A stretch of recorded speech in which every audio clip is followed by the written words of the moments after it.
everything's okay, everybody.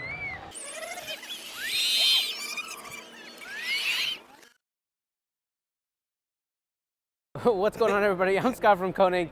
We're here at SEMA 2019. I am here with FD driver Faruk Kugay.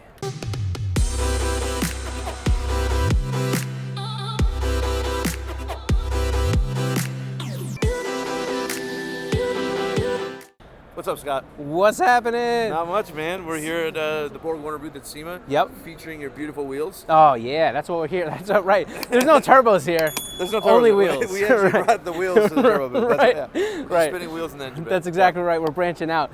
So let's talk about the engine platform. Sure. Yeah, 2JZ, right? 2JZ. Right now we're at 10. We're just above 10-to-1 compression. Right. It's a built motor. It's a VVTi 2J. It runs a Borg Warner 9174 turbo, which is why we're in this wonderful booth. Absolutely. We've run the same turbo on the car for 3 years, like the actual same piece. Right. And then true testament to kind of the strength of that turbo. The strength and reliability of such a high-end turbo, meaning that a lot of those high-end turbos are kind of volatile because they make such good transient power and such good spool power. Yeah. But it was great, and we just swapped it out a couple months ago just to kind of refresh things. And behind it, we have a NASCAR transmission, which is pretty common in FD. Right. Ours is the older side shift style. Has a quick change differential. Made by Winners. Wise-Fab suspension, front and back. Yeah. Fortunato coilovers. Right. And some beautiful Konig hypergrams, baby. Hypergrams, baby. Yeah. So let's talk about the interior of the car, right? Yep. We see that we have some pretty cool stuff. We got a race pack dash. Yep. Momo seats. What else we got? So Momo seats and belts. We have a carbon dash that came from the guys in Europe. Yeah. Boys in Lithuania made up that carbon dash. Sweet. Yeah, it's a sweet piece. Yeah. Actually, my girlfriend and her friend made the shift boot. Oh, nice. They showed it for side business? Yep, side business. Yeah. Right. Started baby. And it's a pretty simple setup. You know, I mean, FD cars aren't usually too complicated. Sure. So we usually run 2 fire suppressions, which is a little bit unique. Okay. So FD doesn't require that? That's required too. Okay. Yeah. The main fire suppression FD does require, we run usually an auxiliary fire extinguisher. Okay. Because when you do catch on fire slightly, you kind of need. Listen, there's some places in racing that you want to be modest, and I would say fire suppression, not one of those. Yeah. Right. So at Hoonigan was a fun experience, and it's. Listen, if you haven't seen it, go watch the Hoonigan episode where Faruk basically, he almost turns it into a chop top right about here. So when you go into any scenario, you always try to push limits, right? You try to. If you're not pushing your own limits, there's no fun to it. Yeah, I rented a Camry this week, so I've been pushing the limits of Las Vegas all week. Camry, right? That's right. Yeah. Like Toyota. That's exactly right. So no, and there we actually caught on fire. We had a little small fire. There's some words in a sentence that don't go together. Yeah. Little small fire are usually them, but yeah. I grabbed the small extinguisher and I put it out immediately. But I didn't want to pull the full fire suppression because if I costs a bunch of money, right? Well, it makes more of a mess. You know, oh, that's right, because you got the powder, right? To refill. Yeah. But yeah, then you have a huge mess they have to clean up. Right. So it's yeah. So it's interesting is that you can be on fire and still have the mental focus to know that, you know what, I don't want to make a mess. So I'm just going to grab this here, tight, needy, real clean. This comes through experience of catching on fire. Right. A little bit of a Ricky Bobby moment. That's Faruk's program in a nutshell. We catch on fire and we put it out with a neat fire extinguisher. Yeah, exactly. We're professional fire extinguishers. Like most FD cars, we run a rear mount radiator. Okay. This is a couple. There's a lot of things and designs that go into an FD car to make it handle at the top level, right? And with this car, we designed it in a way where our S14 had a really central polar moment, which means that the car rotates. So imagine if you want to spin in a circle, you put your arms out. Okay. That's a wide polar moment. A central polar moment would be when you pull your arms in, it'll spin faster, right? Yeah. So the central polar moment we had in our S14. I'm rattling off information now. Yeah. No, I'm with you. And in this car, we decided to move all the way to the back. Understand. And the theory there was that we would get more forward bite because these cars actually suffer with forward bite. Right. In the end, we found that it became a little bit lazy with as long as the chassis is. Yeah. Christoph does that a lot, but that kind of it feeds to his driving style. Sure. I like a bit more of a snappy car. And so now we've learned lessons from this and also the previous S14.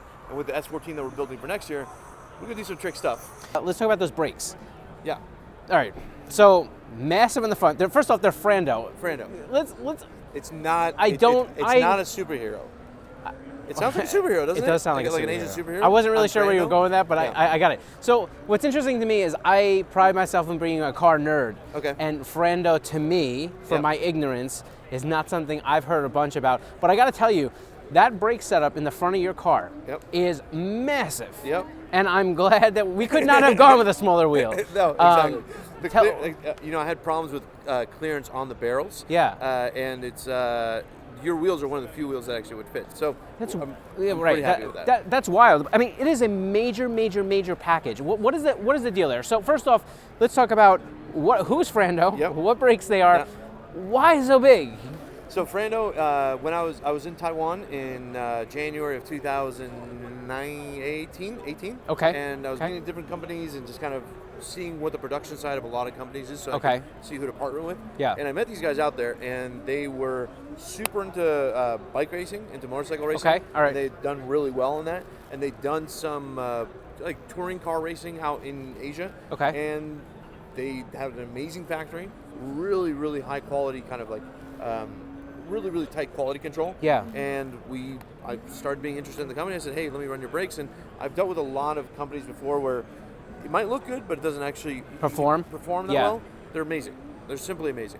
I looked at the front and I'm like, that is a bunch of wheel. I mean, a grip load of brake. Yep. And the rotor's massive too. Those are still Frando rotors? Frando rotors. Okay. 360 millimeters. So then I casually looked in the back and I said, what the, is this? Like, people freak out, yeah. I mean, like, first off, you got dual calipers, which we obviously know drifting-wise why we have that. But, I mean, that thing is, it's massive. It is massive. Like, it's almost like looking at the sun. It's so large. We updated the era of the car a little bit, right? Right.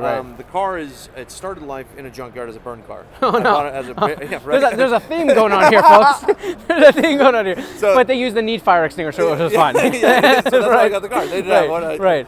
First thing. That's why we have double fire suppression.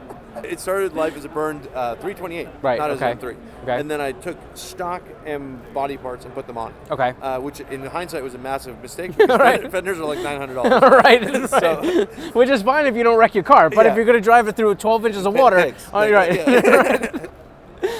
so we put stock M body parts on the front. A Sibon hood. The roof is actually fiberglass. Is that right? Yep. Roof's fiberglass. Doors are fiberglass. Yeah, that I get. And so the gutted doors were 32 pounds. These are 8. Right. So it's a lot. We're trying to get the car as light as possible. Yeah. We have 2F Performance rear quarter panels. Okay. They call them their lightweight fiberglass corners, LFCs. And they're cool because they're a complete fiberglass corner that you can put taillights in. So you don't have to make an extra structure for the taillights. Okay. That makes sense. The carbon lip on the front and the rear, front and the sides, is by a company called Tranco. Okay. Another group that I met out in Taiwan, and they just make really sturdy. Yeah, I'm looking at the stuff down. I mean, the weave looks really tight. I mean, it's a good looking quality piece. I don't know. Yep, I mean, it fit well. I mean, there was no fitment issues. The front lip is a little bit different than most people have seen. It's like a double lip, right? Yeah, kind of. It's like almost like the carbon piece is above, and kind of you have that big almost aluminum diffuser underneath, or what is it? And that's made by Hard Motorsports. I guess before we wrap up, is there anything else that you want to say about the car? Maybe some of the people that had a lot to do with getting this car here. I know that was a big thing. It was. You guys are right in that middle. At the time that you're watching this, one thing that's been happening local to your home is a lot of the wildfires. It is. And then the beautiful state of California also thinks that there's a drought, and so you can't use too much water, but you also kind of randomly turn off the electric to stop the wildfires. So it's been wild, right? Over the past 3 weeks now, we've had, like you said, a lot of wildfires, and the PG&E has cut off power. Yeah. Which makes it interesting to paint a car with no power. When the guy's spraying the car and the power goes off, it's not how it's supposed to work. Well, that's why they have flashlights, and everybody knows that every good paint job is done under the thing of an LED light. Exactly, right? From a headlight. That's right. Yep. And you don't need heat to bake a car as long as you have enough LED lights. right. So we went to Harbor Freight, and bought 30 lights, right? Yeah, right. Exactly. But it was a hard thing. It was, and even the guy wrapping it, like the lights went out again when they were wrapping it, and they had to open the doors, and dust was coming in, and the guy was getting frustrated. And it's like the perseverance that not only from my side, but from the people that help realistically, nobody knows them, right? Right. But I can rattle off some names. I mean, everybody from Efren to Jason to Oh my God, this is when, you know, it's the Academy Awards speech where you forget everybody's names, right? Yeah. Yeah. So well, he'd like to thank all the little people that were involved. God, yeah. No, but with all seriousness, you know, everybody that helped. It's a huge thing. You know, I mean, we were we were putting sponsor stickers onto the car as we were pulling in.